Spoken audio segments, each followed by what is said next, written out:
आयोजक श्री दिगंबर जैन समाज C2A जनकपुरी नई दिल्ली। संरक्षक डॉक्टर SK जैन, सेठ धर्मचंद जैन, प्रधान राजेश जैन, उप प्रधान भीम सिंह जैन, सचिव राजेंद्र जैन, सह सचिव मनीष जैन, कोषाध्यक्ष अतुल जैन, भंडारी संदीप जैन, संयोजक सचिन जैन, पुनीत जैन, सुनील जैन, सदस्यगण पंकज जैन, सुभाष जैन, कुणाल जैन, अजय जैन, मितेश जैन, नवीन जैन। महिला मंडल प्रधान कविता जैन, कोषाध्यक्ष स्वाति जैन। ऐसे प्रभु जी की साम्य मुद्रा को नवन जलते करें। सर्वात्म चक्रभयम् सर्वपरमन्त्रम् सर्वशूलरोगम् सर्वक्षयरोगम् सर्वकुष्ठरोगम् सर्वक्रूररोगम्। परमोपकारी गुरुदेव वाली होगी आचार्य भगवान सौभाग्य सागर जी गुरुदेव नमः महार्घम द्रवामि नमोस्तु गुरुदेव नमोस्तु श्री संभावा स्वस्ति स्वस्ति श्री अभिनंदना श्री सुमति स्वस्ति स्वस्ति श्री पद्म प्रभा श्री सुपर स्वस्ति स्वस्ति श्री चंद्र प्रभा नित्य प्रकंपा बुद्धि की विलोहा स्फुरन मनः पढ़िए शुद्ध बुधा ओ दिव्यामती ज्ञान बल प्रबोधा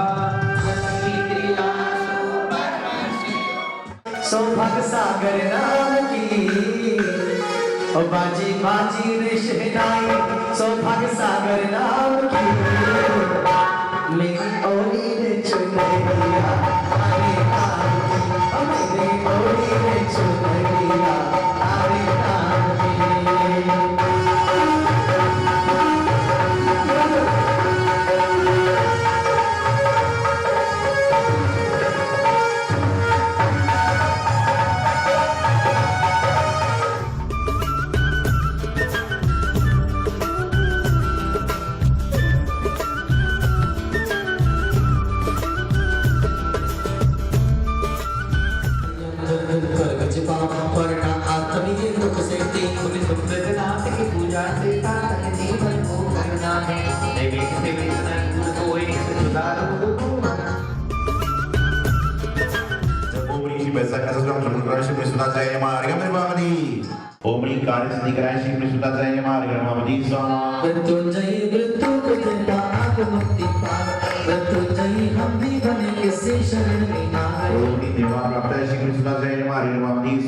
अध्यात्म का अमृत पिया और साथ सबको दे दिया अमृत को पी होकर अमर आशीष सबको दे दिया। भजन पूजन करते करते कमरे के ताले टूट गए मूर्ति की गर्दन सोई हुई जो जय करते। पावन चातुर्मास संपन्नता की ओर है और कल आप सभी पधारेंगे और कल विधान उपरांत या मध्य में समापन समारोह भी होगा और जो सभी आप लोगों ने बढ़ चढ़ कर के हिस्सा लिया है उनका सम्मान भी होगा और आभार भी व्यक्त किया जाएगा और आप सभी भी अपने भाव प्रस्तुत कर सकते हैं। आप सभी को जैसा मालूम है प्रोग्राम है 11 तारीख को, तो आप सभी से निवेदन है, हाथ जोड़ के निवेदन है कि आप सभी परिवार सहित ज़रूर पधारें और हमारा मान बढ़ाएं।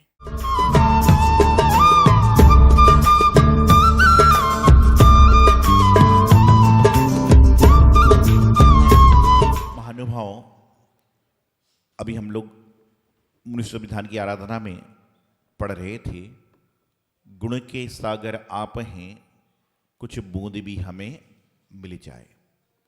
कौन है गुण के सागर? तीन लोक के नाथ भगवान। और हम क्या भावना भा रहे हैं कि गुण के सागर आप हो, कि आप जो है गुणों के सागर हो, कि आपके अंदर गुण ही गुण विद्यमान हैं। उनमें से एक बूंद, कितनी सी बूंद? एक बूंद। बूंद कितनी बड़ी होती है? हाथ में लोगे तो समाप्त। लेकिन प्रभु गुण के सागर हैं, कितनी सारी बूंदें हैं, अनगिनत बूंदें हैं। उनमें से एक बूंद भी हमें मिल जाए तो हमारे जीवन का कल्याण हो जाए। अंतर इतना है कि सागर तो सागर के स्थान पर है, लेकिन बूंद चाहिए, लोटा चाहिए, हंडी चाहिए, टैंकर चाहिए। आपको सागर के पास में जाना पड़ेगा, जब जाकर आपको मिलेगा। अर्थात भगवान देव शास्त्र गुरु अपने स्थान पर हैं, गुणों के आगर हैं, गुणों के सागर हैं। आप उनके पास में जाओगे तो बूंद भी मिलेगी, प्रयास करोगे तो बाल्टी भी मिल जाएगी, प्रयास करोगे तो टंकी भी मिल जाएगी, और प्रयास करोगे तो बहुत बड़ा टैंकर भी मिल जाएगा। जाना आपको पड़ेगा, और जाने के बाद आपके अंदर कितनी क्षमता है लेने की। जैसे नीचे भोजन चल रहा है, वो आप जब भोजन करने जाते हो तो भोजन परोसने वाला क्या बोलता है आपसे, 1 रोटी खाना कि 2 रोटी खाना, क्या बोलता है कैसा कोई? वो कहते हैं भरपेट खाइए। तो आप कितना खाते हो? जितना आपकी क्षमता है। उसी प्रकार से भगवान तो गुणों के सागर हैं, वहां कोई फर्क नहीं पड़ रहा, कितनी भी बूंदें वहां से निकल जाएं, लेकिन वहां पर जाकर हमारी क्षमता लेने की कितनी है। मंदिर में तो भगवान के दर्शन 24 घंटे हो रहे हैं, मंदिर में गुरु की वाणी तो समय पे आ रही है, मंदिर में शास्त्र अध्ययन समय पे चल रहा है, लेकिन अंतर इतना है कि आपके अंदर लेने की क्षमता कितनी है, ये आपके ऊपर निर्भर करता है। एक व्यक्ति जिंदगी में एक बार मंदिर आता है, वह मंदिर का ही हो जाता है, और एक व्यक्ति दिन में कईयों बार मंदिर आता है, लेकिन वह मंदिर का हो ही नहीं पाता। क्यों? क्योंकि यह है भाव। जैसे जैसे हमारे भाव रहेंगे, वैसे वैसे हमारी व्यवस्था अपने आप जीवन की बनती है। कहते हैं अच्छे भाव करोगे तो कहीं ना कहीं अच्छा कर्म आपको आएगा, और बुरे भाव करोगे तो बुरा भाव आए ना आए, लेकिन अच्छा भाव तो नहीं आएगा। मैं ये नहीं कहता कि बुरा करने वाले को बुरा मिलेगा, लेकिन मैं ये जरूर कहता हूं कि जो बुरा कार्य करता है उसको अच्छा नहीं मिलेगा, क्योंकि हम लोग तो बुरे की बात सोचते नहीं हैं, बुरा जरूर खाते हैं। बुरा समझते हो? आप लोग शक्कर खाते हो और हम लोग बुरा खाते हैं, क्योंकि आप लोग शक्कर खाते हो इसलिए टक्कर करते हो।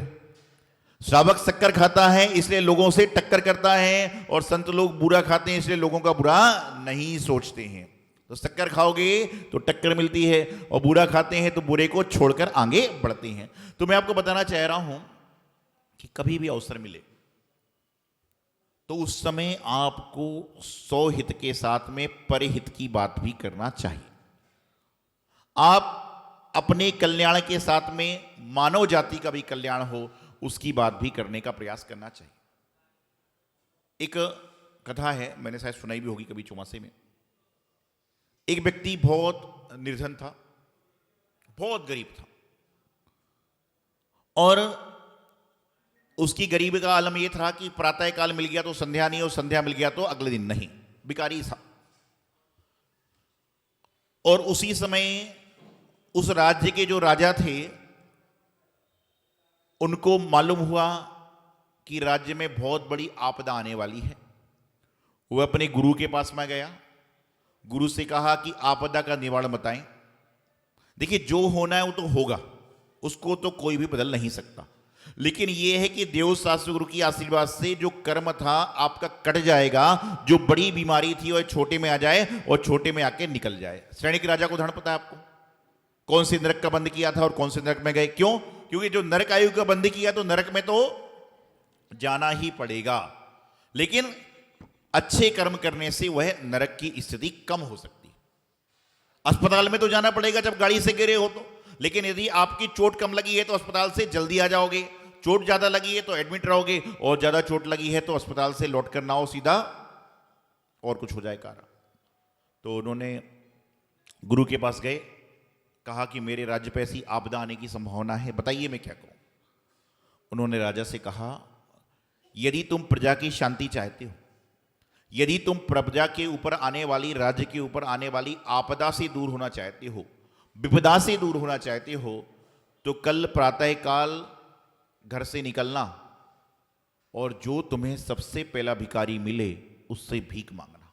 सोचिए, राजा से क्या कह रहा है कि प्रातः काल उठ के भीख मांगना, राजा से, जो राजा सबको देता है। आप सोचिए, आज वर्तमान में कोई कह दे कि घर में किसी की तबीयत खराब होती है, बाजार से, बाहर से 2 रोटी मांग के ले आओ, तो आदमी बोला भाई जाता जाता मैं तो मांग नहीं सकता हूं। लेकिन राजा, इतने बड़े राज्य का राजा, कितने राजा उसके आसपास उसके अधीन थे, उसने कहा ठीक है, मेरे राज्य की रक्षा के लिए मेरे प्राण भी जाएं तो कोई बात नहीं।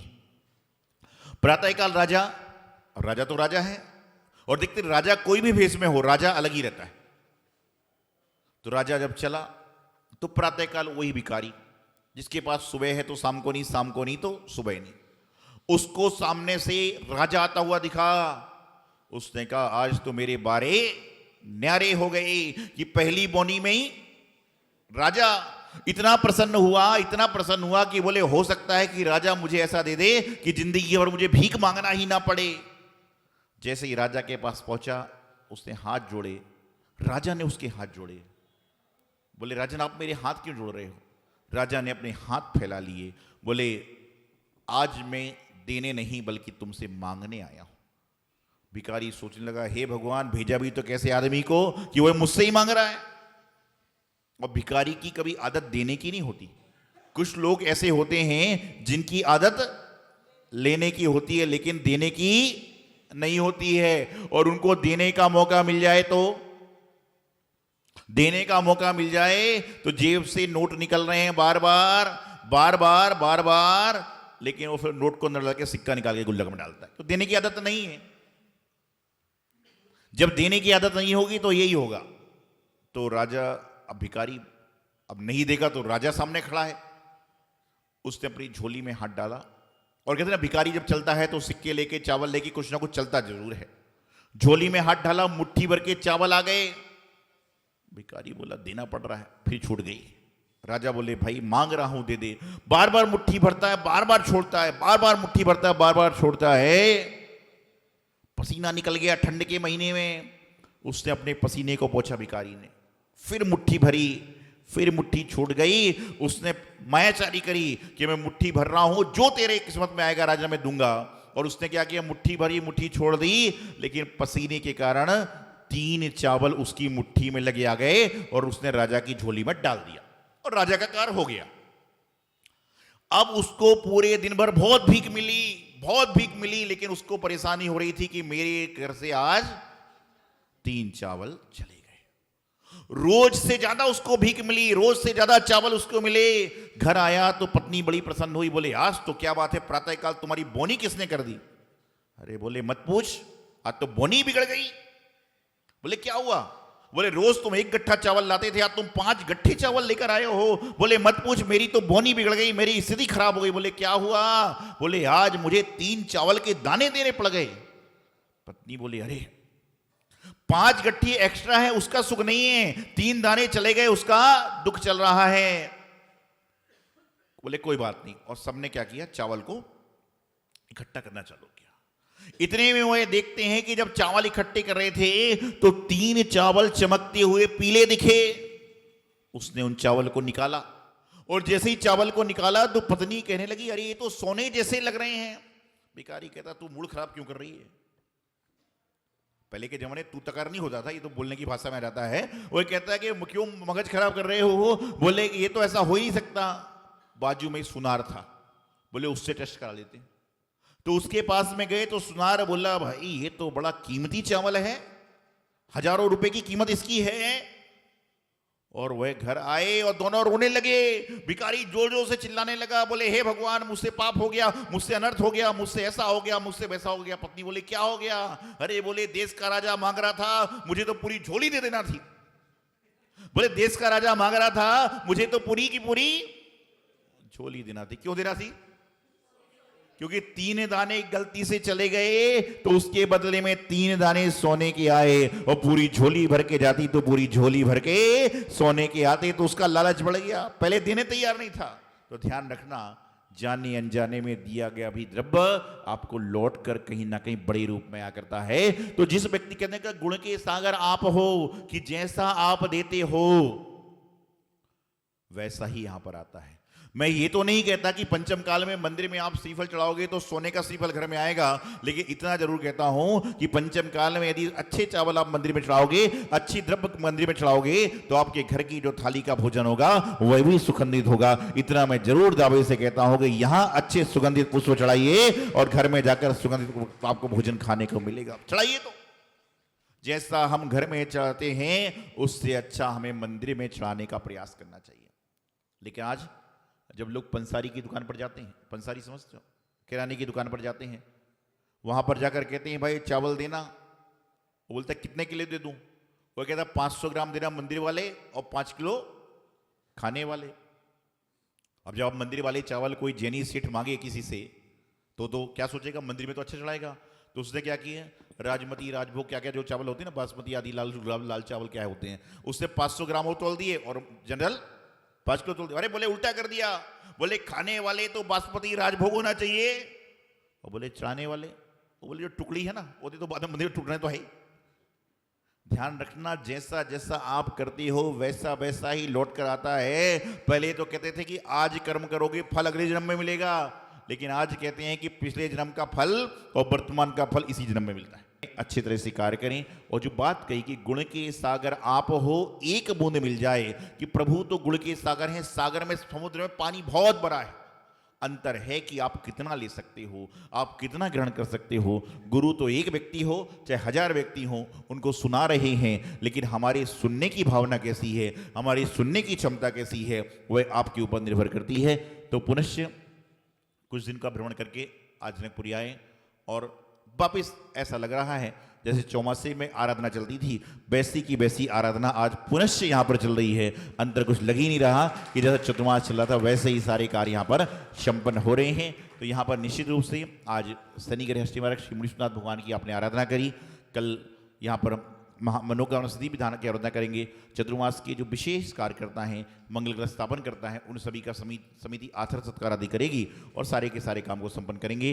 तो मैं तो यही भावना भगवान महावीर प्रभु से गाता हूँ कि चतुर्मास आपने बहुत अच्छी तरह से कराया। कल और बात इसके बारे में करेंगे, लेकिन चतुर्मास तो अच्छी तरह से कराया, लेकिन उस चौमासे से अच्छाई लेकर घर पर आप क्या गए, ये सबसे बड़ा महत्वपूर्ण है। क्योंकि चतुर्मास तो यहाँ नहीं वहाँ होगा, वहाँ नहीं तो कहीं और होगा, लेकिन चतुर्मास के दौरान आपने किस अच्छाई को ग्रहण किया, ये सबसे बड़ी बात होती है। तो उसको ग्रहण करें, यही जीवन का सार। गुरुदेवाचार्य सिद्धांत सागर जी महाराज की।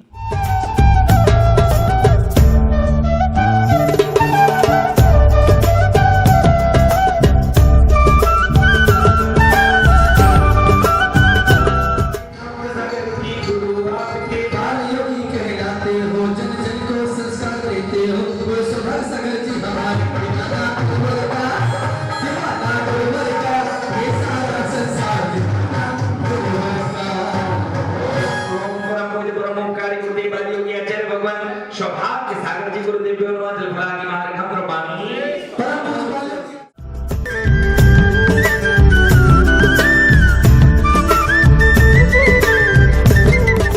आयोजक श्री दिगंबर जैन समाज C2A जनकपुरी नई दिल्ली। संरक्षक डॉक्टर SK जैन, सेठ धर्मचंद जैन, प्रधान राजेश जैन, उप प्रधान भीम सिंह जैन, सचिव राजेंद्र जैन, सह सचिव मनीष जैन, कोषाध्यक्ष अतुल जैन, भंडारी संदीप जैन, संयोजक सचिन जैन, पुनीत जैन, सुनील जैन, सदस्यगण पंकज जैन, सुभाष जैन, कुणाल जैन, अजय जैन, मितेश जैन, नवीन जैन, महिला मंडल प्रधान कविता जैन, कोषाध्यक्ष स्वाति जैन।